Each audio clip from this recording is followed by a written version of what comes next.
What's some advice to our moms about how to teach critical thinking? I mean, moms get the book, but I just kind of want to follow up on that. What's your advice as you wrote this book that is so important to teach our children to be critical thinkers? What are some of those steps? Well, I think it's really important and this is kind of how I speak with my own children, is and especially when we were going through the pandemic, I would show them things like there's a person driving in their car with a mask on and they're alone, and I would ask them, And the windows are rolled right, up. and the window, like Yes. all of that. And I would ask my kids, I would say, like, does that make sense to you?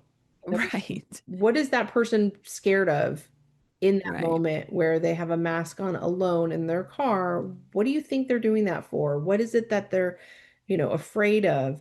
And does it make sense? And I would point all of those different things out. And I've actually included all of that in my book.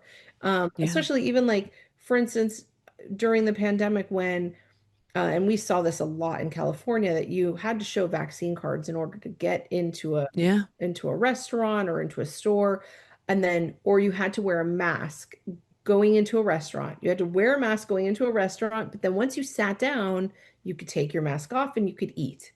And does that make sense?